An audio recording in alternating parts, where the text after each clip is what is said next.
नमस्कार दोस्तों, आप सब कैसे हैं? आई होप आप बहुत अच्छे होंगे। हम आज आपको बुधवार की कथा सुनाने जा रहे हैं। एक समय की बात है, एक व्यक्ति का विवाह हुए कई वर्ष बीत गए। विवाह के बाद उसकी पत्नी एक बार अपने मायके गई हुई थी। पत्नी के मायके में रहने के कई दिनों बाद उसका पति अपनी पत्नी को विदा करवाने के लिए ससुराल में जा पहुंचा। ससुराल में कुछ दिन तक रहने के बाद वह पत्नी को मायके से विदा करने की बात अपने सास ससुर से कही।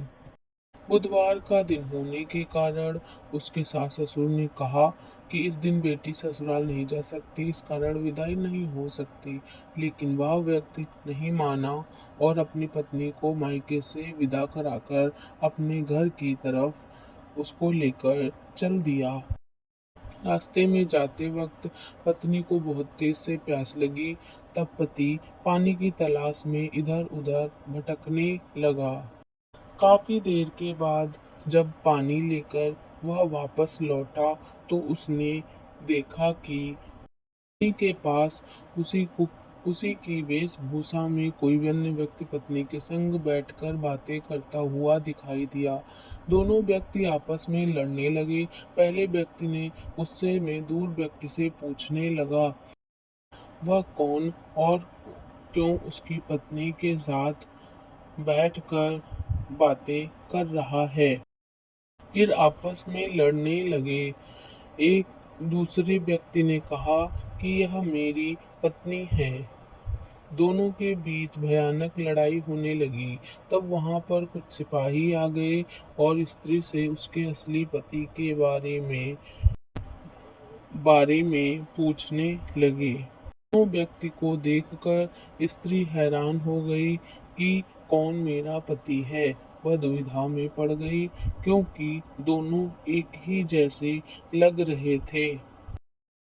गाइस, हमारे चैनल को सब्सक्राइब कर लीजिए और साथ में बेल आइकन दबा लीजिए। तब पहला व्यक्ति परेशान होकर मन में कहा कि भगवान, ये आपकी कैसी लीला है। तभी आकाशवाणी हुई कि बुधवार के दिन पत्नी को विदा करवाकर नहीं ले जाना चाहिए था। यह सब सुनकर पहला व्यक्ति समझ गया कि भगवान बुद्ध की लीला है। फिर वह व्यक्ति बुद्ध देव से प्रार्थना करने लगा और क्षमा मांगने लगा। फिर फौरन ही बुद्ध देव अंतर्ध्यान हो गए और उस व्यक्ति को अपनी पत्नी मिल गई। गाइस, जिन लोगों ने चैनल को सब्सक्राइब नहीं किया हुआ है, चैनल को सब्सक्राइब कर लीजिए, बेल आइकन दबा लीजिए। तभी से हर दिन बुधवार के दिन भगवान गणेश की पूजा होने लगी। और हमारी कथा यहीं पे समाप्त होती है। हम आपको अगली नेक्स्ट वीडियो में आपसे मिलेंगे। तब तक के लिए धन्यवाद।